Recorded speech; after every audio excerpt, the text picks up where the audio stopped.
صلی اللہ تعالی علی خیر خلقہ محمد وعلی آلہ واصحابہ وسلم. اما بعد فاعوذ باللہ من الشیطان الرجیم. بسم اللہ الرحمن الرحیم.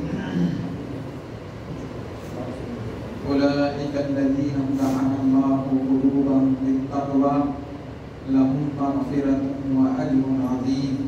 صدق اللہ العظیم. درود شریف پڑھیے ایک مرتبہ. اللہم صلی علی محمد کما صلیت علی ابراہیم وعلی آل ابراہیم انک حمید مجید.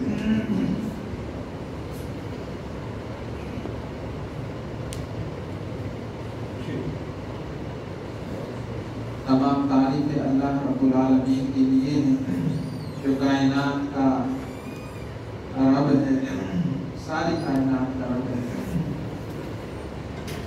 اس دنیا کا بھی اور آخرت کا بھی وہی خوبیوں کا مالک ہے. سجدوں کے لائق وہی ہے، عبادات کے لائق وہی ہے، نظر نیاز کے لیے وہی ہے.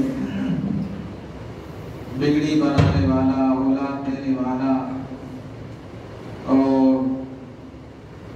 اجڑی ہوئی گود کو ہری کرنے والا، کھیتیاں اگانے والا، بارشیں برسانے والا، سورج اور چاند کو نکالنے والا ایک واحد ذات اللہ کی ذات ہے. اس کے علاوہ کوئی نہیں ہے.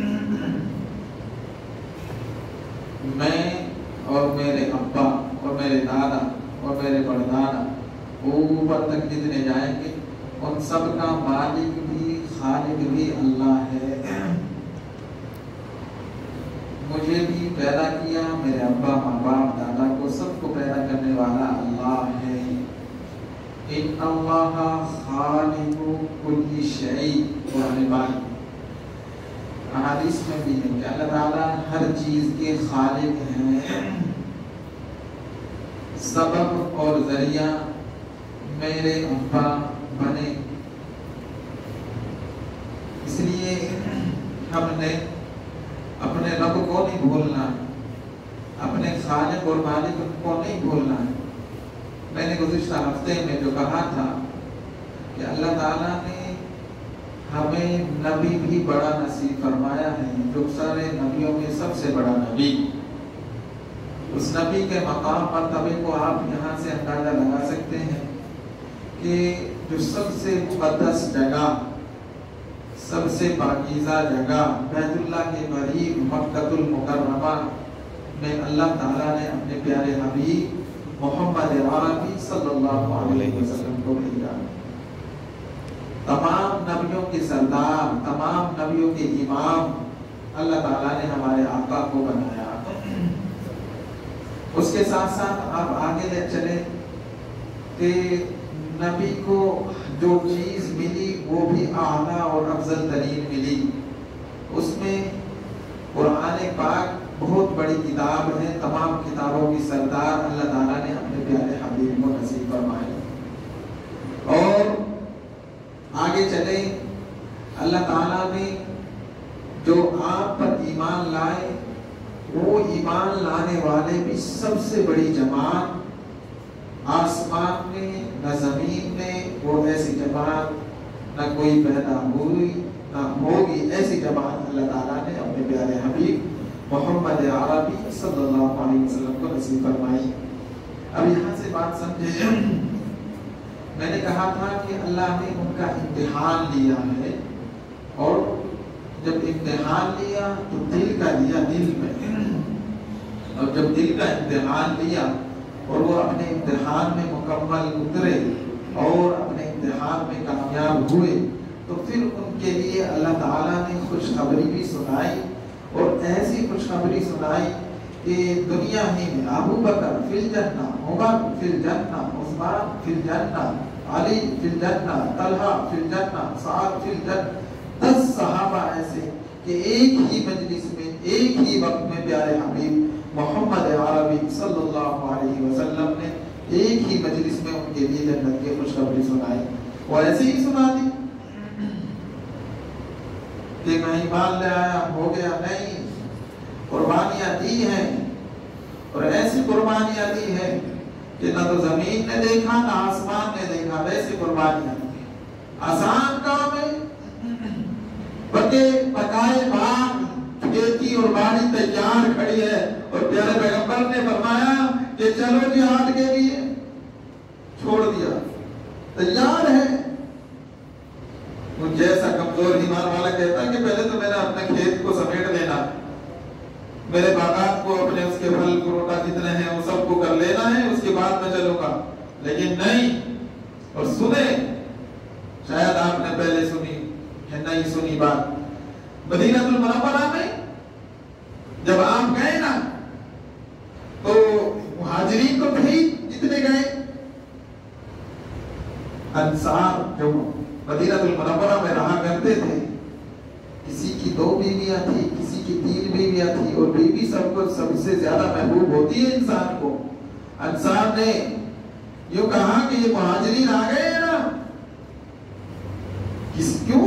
وجہ یہ تھی کہ کوئی بیوی بھی ایمان لائی، بعض کے نہیں لائی، تو آئے تو اپنی بیوی کو طلاق دیں کہ آپ میری بیوی سے نکاح کر لیں. قربانی کم ہے صحابہ. اور آگے چلے ہم، پہلا نمبر حضرت ابو بکر صدیق رضی اللہ تعالیٰ کا آتا ہے صحابیت میں، ایمان لانے میں بھی، ہر عمل میں. سب سے پہلا نمبر حضرت ابو بکر صدیق رضی اللہ تعالیٰ کا ہے. عمر کا بھی ہے، عثمان کا بڑی کو. حضرت عمر رضی اللہ تعالیٰ ہمیشہ یہ جستجو میں رہا کرتے تھے کہ کسی طرح سے مجھے موقع مل جائے کہ میں ابو بکر سے پہلے نکل جاؤں، کہ نیکیوں میں وہ بہت آگے. حضرت عائشہ صدیقہ رضی اللہ تعالیٰ عنہا نے ایک مرتبہ پیارے آقا صلی اللہ علیہ وسلم سے پوچھ لیا، یا رسول اللہ یہ آسمان کے ستارے جتنے ہیں اتنی نیکیاں کسی کی ہے؟ آپ نے فرمایا ہاں خطاب کے بیٹے عمر کی ہے. کیا فرمایا؟ خطاب کے بیٹے عمر کی اتنی نیکیاں ہیں. تو حضرت عائشہ صدیقہ رضی اللہ تعالیٰ عنہا نے دل ہی دل میں ایک خیال کیا، سوچا فَأَيْنَ حَسَنَاتِ ابھی، کہ میرے ابا کی نیکیاں پھر کہاں ہیں؟ اور حضرت ابو بکر کی شان مقام مرتبہ دیکھیے تو گویا پیارے آقا صلی اللہ علیہ وسلم سمجھ گئے چہرے کو اور دیکھا کہ عائشہ پوچھنا چاہتی ہے کہ تمہارے ابا کی نیکیاں کتنی ہیں. کہ سن لو تمہارے ابا کی نیکیاں اتنی ہیں کہ ابو بکر عمر کی ساری زندگی کی نیکیاں، عمر کی ساری زندگی کی نیکیاں، گویا آسمان کے ستاروں جتنی نیکیاں حضرت ابو بکر کے اس غار ثور میں جو 3 رات گزاری تھی نا، وہ ایک رات جو ابو بکر کے ساتھ گزری تھی اس کا بھی مقابلہ نہیں کر سکتی، اس کا بھی مقابلہ نہیں کر سکتی. اتنی نیکیاں. گویا پیارے آقا نے یوں کہا ہوگا کہ عائشہ تم ترازو بناتی ہو آسمان کے ستاروں کو، ان کو دیکھ کر کہتی ہوئی اتنی نیکیاں. ابو بکر کا مقام مرتبہ وہ ہے کہ آسمان کے ستارے ابو بکر کی نیکیوں کے لیے نہیں بن سکتے. ان کا مقام اپنی جگہ ابو بکر کے بارے میں، اسی لیے تو کہا ابو بکر پہلا ایمان لانے والا صحابی ابو بکر.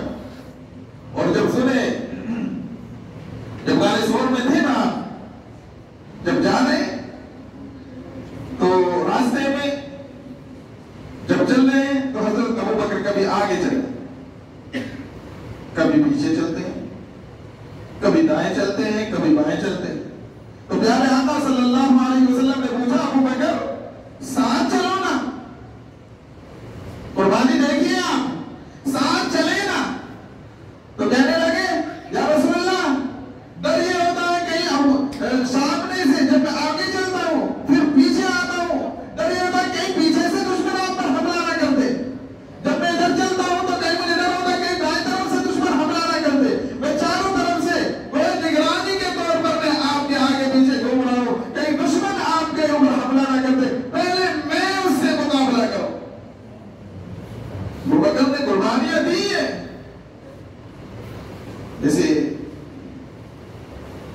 کبھی تو کہا اللہ نے قرآن پاک میں، ایسی تذکرے تھوڑے آ جاتے ہیں قرآن میں. جب انہوں نے کہا نا حضرت ابو بکر صدیق رضی اللہ تعالیٰ نے یوں کہا یا رسول اللہ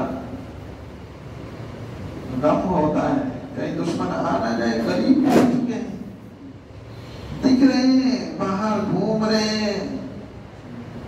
تو پیارے آقا نے فرمایا لا تحزن، لا تحزن، آپ غم نہ کریں، ان اللہ معنا، اللہ ہمارے ساتھ ہے. اب عربی میں اگر آپ دیکھیں پیارے آقا صلی اللہ علیہ وسلم نے معنا، لفظ معنا میں ملایا کہ اللہ ہمارے ساتھ ہے. گویا ابو بکر اور میں دونوں ساتھ ساتھ ہیں، اکیلے جدا نہیں ہے.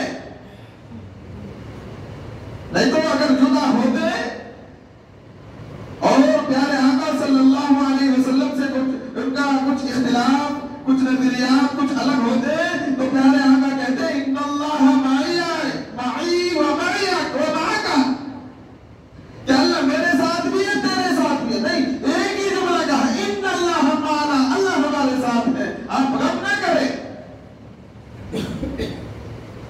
جیسے دودھ ہوتا ہے نا، دودھ، اور دودھ میں جب پانی ملا رہے تو وہ بھی دودھ ہی نظر آتا ہے، آتا نہیں؟ کیوں؟ دودھ کے بھاؤ دیکھتا نہیں دودھ، وہ پانی بھی دودھ والے بیچتے نہیں.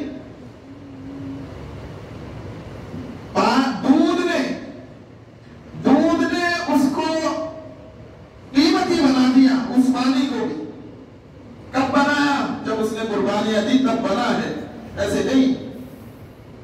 کیا مطلب سنیں، جب پکائیں گے نا دودھ کو تو دودھ یوں کہتا ہے، پانی کہتا ہے کہ آپ مجھے ملا لیں اپنے ساتھ، کہ جب تک میرا ایک ایک قطرہ بھی باقی رہے گا نا تجھے آنچ نہیں آنے دوں گا. یہ میری وفاداری، یہ میرا ثبوت وفاداری کا، کہ لوگ مجھے پکائیں گے نا دودھ کو، دودھ سمجھ کے پکائیں گے، جب تک ایک ایک قطرہ بھی باقی رہے گا میرا، میں تیرے ساتھ پہلے میں چلوں گا، اس کے بعد تیرے اوپر آنچ آئے گی. وہی کام ابو بکر نے کیا. پیارے آقا صلی اللہ علیہ وسلم کے ساتھ ملے، فرمایا یا رسول اللہ میں اپنی جان دینے کے لیے قربان ہوں، جب تک میری جان میں جان باقی رہے گی پیارے آقا کو کوئی آنچ آنے نہیں دوں گا. پانی کو قیمتی دودھ نے بنا دیا. کیوں؟ وفاداری نظر آئی. بکتا ہے کہ نہیں بکتا دودھ؟ پانی بکتا دودھ کے بھاؤ، اور اسی میں اگر آپ روح افزا ملا دیں تو پھر وہ روح افزا بکے گا، دودھ نہیں بکے گا. یا دوسرا رنگ ملا دیں. اسی لیے کہتے ہیں ابو بکر کے بارے میں، حضرت ابو بکر صدیق رضی اللہ تعالیٰ عنہ کی اتنی نہیں کیا کہ حضرت عمر ساری زندگی مانگتے رہ گئے، لیکن یہ کہتے ہیں یار ابو بکر آپ مجھے صرف ایک رات کی نیکیاں دے دیں، میری ساری زندگی کی نیکیاں لے دیں. کیا مقام مرتبہ تھا. کوئی کہتے ہیں کہ ہر وقت گھات میں رہتے تھے صحابہ کہ میں ان صحابی کے عمل سے آگے نکل جاؤں، ان سے آگے نکل جاؤں. چنانچہ کہتے ہیں کہ ایک بوڑھی عورت رہتی تھی تو ان کے پاس جا کے حضرت عمر رضی اللہ تعالیٰ کہنے لگے کہ آپ کی کوئی نہیں تھا اس کا کام کرنے والا. وہ کہنے لگے کہ آپ کو کوئی خادم چاہیے، کوئی آپ کی خدمت کے لیے چاہیے. وہ کہنے لگی نہیں میرا تو سارے کام، صبح ایک بندہ آتا ہے اور وہ میرا سارا کام کر دیتا ہے، مجھے کسی خادم کی ضرورت نہیں ہے. حضرت عمر کو کہا تو حضرت عمر کہنے لگے کہ اس بوڑھی عورت کا بھی کوئی خادم کون کرنے آتا ہے کام. چنانچہ کہتے ہیں رات میں بیٹھ گئے دیکھنے کے لیے کہ کون اس کا کام کرنے آتا ہے. تو صبح فجر کی جب نماز پڑھنے کے بعد دیکھا تو حضرت ابو بکر صدیق رضی اللہ تعالیٰ کے کاندھے پر پانی کا مٹکس اپنے کاندھے پر اٹھائے ہوئے اس بوڑھی عورت کے گھر میں لے کے جا رہے ہیں اور کہنے لگے کہ ابو بکر تجھ سے آگے کوئی نہیں جا سکتا. ابو بکر تجھ سے آگے کوئی نہیں جا سکتا.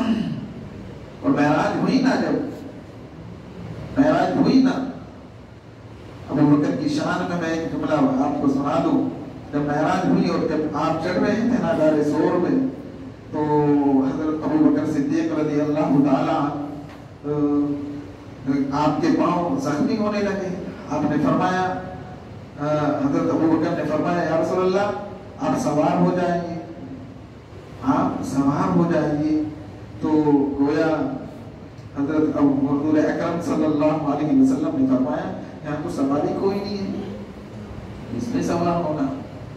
تو پیارے آقا نے کہتے ہیں کہ ادھر دیکھا سواری کوئی نہیں. ابو بکر کہتے ہیں سوار ہو جائیے. تو پیارے آقا نے ابو بکر کی طرف دیکھا تو ابو بکر جھک گئے.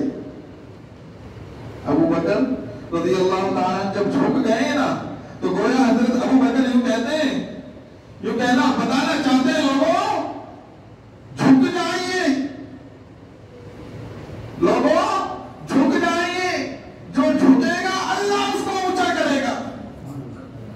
من تواضع للہ رفعہ اللہ، جو اللہ کے لیے جھک گیا اللہ اس کو اونچا کرتا. اور ساری دنیا جانتی ہے کہ ابو بکر سے بڑا مقام مرتبہ کائنات میں کسی کا نہیں. کیوں؟ وہ پیارے آقا صلی اللہ علیہ وسلم کے لیے جھک گئے.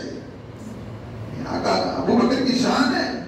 اور آگے سنیے، آپ نے سنا کہ مہر نبوت آپ کے منہ پر تھی. پیارے آقا صلی اللہ علیہ وسلم کے منہ پر مہر نبوت تھی. آپ غار ہجرت والی رات جب آپ چل رہے تھے نا تو سارے محدثین نے سب نے یہ روایت نقل کی ہے. تمام ذخیرہ حدیث میں روایت موجود ہے کہ آپ پیر زخمی ہونے لگے، آپ جھکے اور آپ نے ان کو کہا کہ آپ سوار ہو جائیے. آپ سوار ہو گئے. تو سنیں، آپ غور سے سنیں، یہ فرمایا کہ آقا کے مونڈے پر مہر نبوت ہے اور ابو بکر کے مونڈے پر وجود نبوت ہے. وجود نبوت. کون ابو بکر کے جیسا ہو سکتا ہے؟ وہ پہلا مددگار، پہلا صحابی، نبی نے جسے ہر قدم پر دعا دی. وہ افضل بشر بعد از انبیاء ہے، وہ جانے صداقت، وہ جانے. اسی لیے کہا ابو بکر فی الجنہ، عمر فی الجنہ. صحابہ کی شان میں اللہ تعالیٰ نے قرآن پاک میں کہا وَكُلًّا وَعَدَ اللَّهُ الْحُسْنَىٰ، کہ تمام صحابہ جنتی ہے. صحابہ کی شان میں اللہ تعالیٰ نے قرآن پاک میں کہا کیا رضی اللہ عنہم ورضوا عنہ. صحابہ کی شان میں قرآن پاک میں کہا وَالَّذِي جَاءَ بِالصِّدْقِ وَصَدَّقَ بِهِ أُولَٰئِكَ هُمُ الْمُتَّقُونَ. صحابہ کی شان میں قرآن پاک میں کہا أُولَٰئِكَ هُمُ الصَّادِقُونَ. صحابہ کی شان میں قرآن پاک میں اللہ تعالیٰ نے کہا أُولَٰئِكَ هُمُ الْفَائِزُونَ. صحابہ کی شان میں اللہ تعالیٰ نے کہا أُولَٰئِكَ هُمُ الْمُفْلِحُونَ، کہ یہی لوگ کامیاب ہیں. یہ صحابہ کا مقام مرتبہ قرآن میں اللہ نے بیان کیا. ویسے ہی نہیں ان کو مزدار خوشخبری ملی. اور سنیں، جو دین کے لیے، ایمان و اسلام کے لیے قربانی دے گا اللہ تعالیٰ اس کو اونچا کرے. اور جو تکبر کرے گا، گھمنڈ کرے گا، اللہ تعالیٰ اس کو دنیا میں بھی ذلیل کریں گے، آخرت میں بھی ذلیل کریں گے. شیطان نے تکبر ہی تو کیا. تکبر مکن زینہار اے پسر بزدان لعنت، تکبر عزازیل را خار کرد بزدان لعنت گرفتار کرد. عزازیل یہ شیطان کا نام. فارسی میں کہا کہ تکبر نے عزازیل کو ذلیل کر دیا اور لعنت کے قید خانے میں ہمیشہ کے لیے اس کو گرفتار کر دیا. اس لیے کہتے ہیں اپنے آپ کو جھکا دے. اگر آپ کو اونچا بننا ہے، آپ کو اللہ کی نظر میں اونچا بننا ہے، تو آپ اپنے آپ کو جھکا دیں، اللہ آپ کو اونچا کر دے. صحابہ کی شان اور مقام مرتبہ آپ دیکھیے. حضرت ابو بکر صدیق رضی اللہ تعالیٰ عنہ کا مقام اپنی جگہ. حضرت عمر رضی اللہ تعالیٰ، یہ تو بڑے بڑے صحابی ہیں، خلفائے راشدین میں آتا ہے ان کا نام. بڑے بڑے صحابی، ادنا درجے کا صحابی بھی پیارے آقا صلی اللہ علیہ وسلم کے لیے اپنی جان، اپنا مال، دولت، سب کچھ قربان کرنے کے لیے تیار رہا کرتا تھا. ادنا درجے کا صحابی. اور آج بھی ہے بھائی جو پیارے آقا صلی اللہ علیہ وسلم سے سچی محبت اور سچی عقیدت رکھتے ہیں. آج بھی پیارے آقا کی شان اور مقام اور مرتبے کے لیے آج بھی لوگ جان دے دیتے ہیں.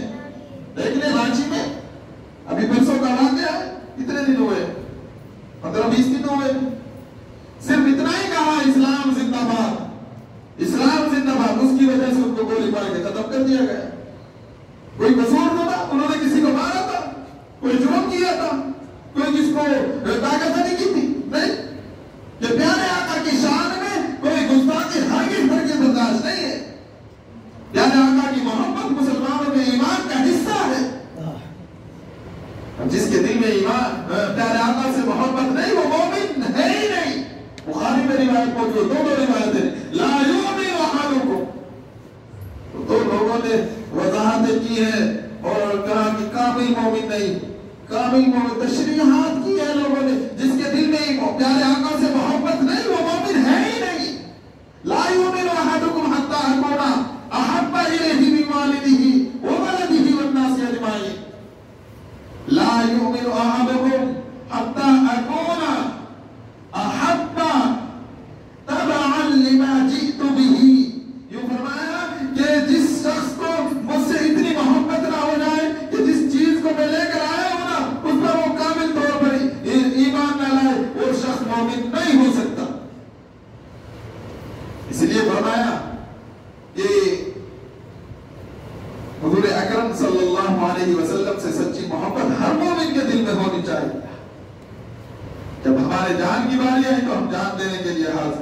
مال کی باری آئی تو دیکھ لو ہزاروں لاکھوں لوگ نہیں کروڑوں لوگ جب پیارے آقا کے لیے کہا جاتا ہے کہ ایک اللہ کے گھر کے لیے مسجد بنائی جائے، سیرت النبی کے جلسے کیے جائیں، اپنے آپ کی اپنی زندگی میں سیرت سنت کو زندہ کیا جائے تو فوراً لوگ اپنا جان بھی مال بھی قربان دینے کے لیے تیار ہو جاتے ہیں.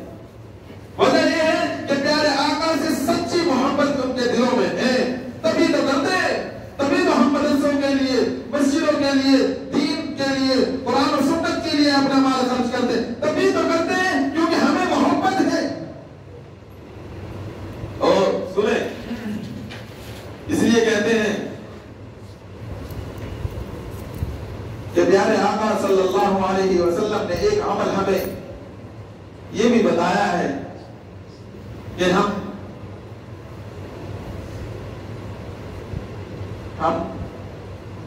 یہ آنے والا مہینہ ذی الحجہ کا مہینہ آ رہا ہے، اس میں ایک بڑی سنت بڑا عظیم رکن ہے اسلام کا.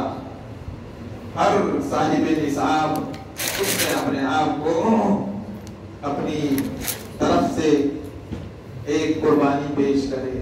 ہر صاحب نصاب کے اوپر پیارے آقا سے پوچھا گیا یا رسول اللہ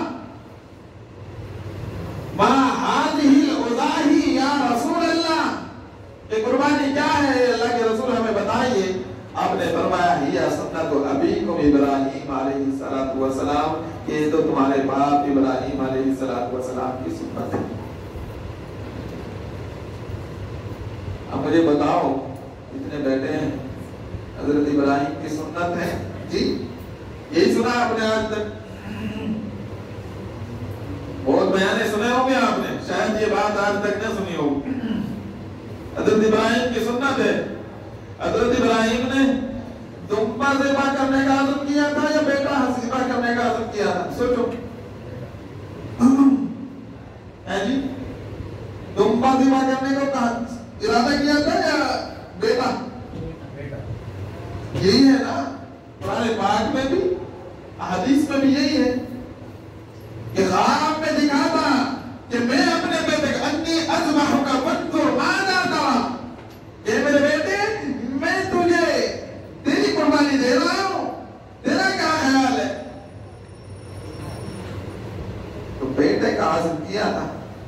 تمام علماء نے یہی لکھا اور فدیناہ بذبح عظیم کے تحت کہ ہوا تو دمبا ذبح تھا، بیٹا تو نہیں ہوا تھا.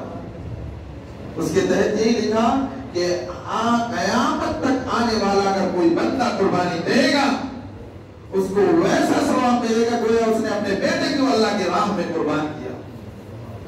یہ ثواب، یہ نعمت ہے اللہ تعالیٰ نے. اور جب دیکھا نا خواب تو پوچھا بیٹے سے، بیٹے تیرا کیا خیال ہے؟ فانظر ماذا ترى. تو بیٹے نے بھی کہا، بیٹا بھی تو وہ تھا نا جو ہاجرہ کی گود میں پڑا تھا، جو کہنے لگا قال یا ابت افعل ما تؤمر، اے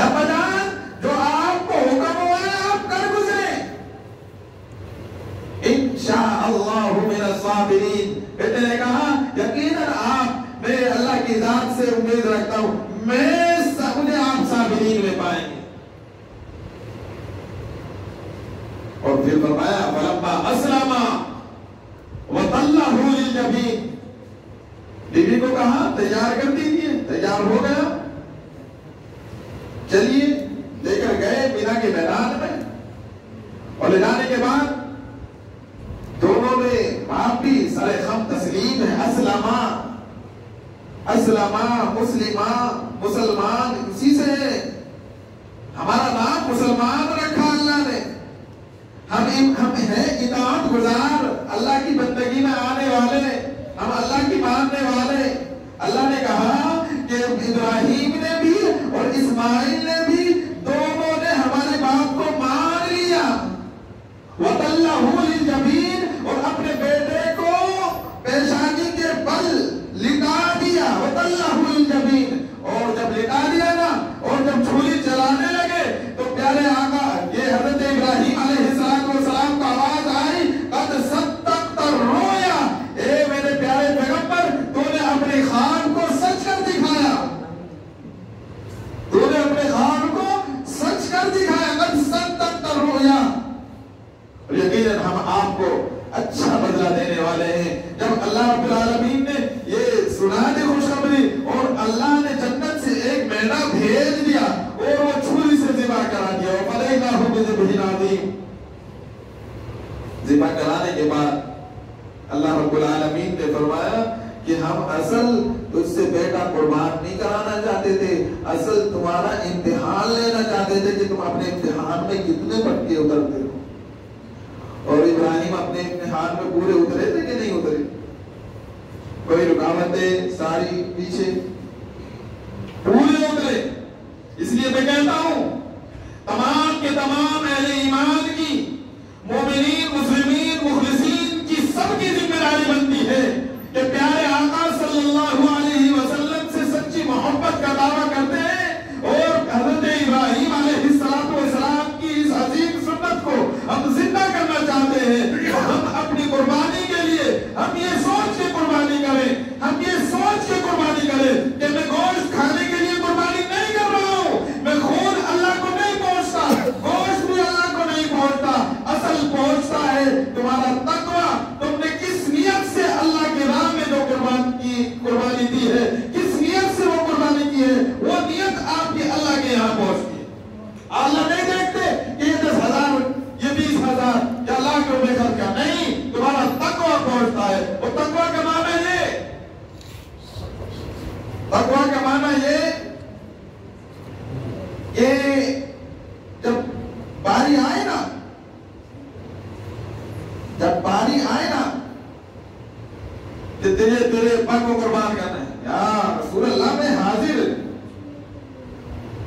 جب باری آئے نا مال کی، یا رسول اللہ حاضر ہے، اے اللہ میری جان کی قربانی آئے تو میں تیرے کے لیے حاضر، تقویٰ کا معنی، یا اے اللہ اگر تیرے دین کے لیے اگر تو قربانی مانگے میری جان کی تو میں اپنی جان پہ قربان کرنے کے لیے تیار، اگر وہ تو قربانی مانگے میرے باغات کی، کھیتیوں کی، تو میں اس کھیتی کی بھی قربانی دینے کے لیے تیار، اگر تو قربانی مانگے میرے ماں اور باپ کی تو میں اس کو قربانی بھی دینے کے لیے تیار۔ اللہ بتانے یہ چاہتے ہیں لن ینال اللہ لحومها ولا دماؤها ولکن ینالہ التقوی منکم، کہ تمہارا تقویٰ یہ ہے کہ حضرت ابراہیم علیہ السلام نے اپنے بیٹے کو قربان کرنے کے لیے لے کے جو گئے ہیں، جیسے وہ قربانیاں اپنے بیٹے کی قربانی پیش کرنا چاہتے تھے، جو اپنی جان سے زیادہ محبوب، جو 120 سال کی عمر میں ان کے ہاتھوں میں کھیلا بڑا ہوا، دودھ پلایا ماں نے، وہ اتنے دنوں میں ملنے والی اولاد،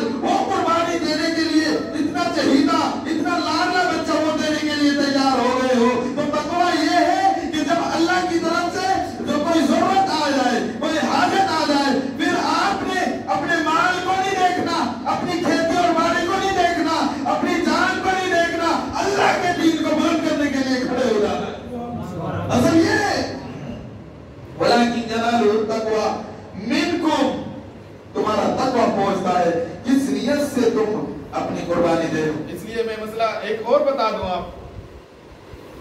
آپ قربانی کا یہ ایام آنے والے ہیں، آج 24 تاریخ ہو گئی، پہلی تاریخ تو انشاءاللہ پہلی تاریخ چاند اور یہ انگریزی دونوں تاریخ برابر چل رہی ہے۔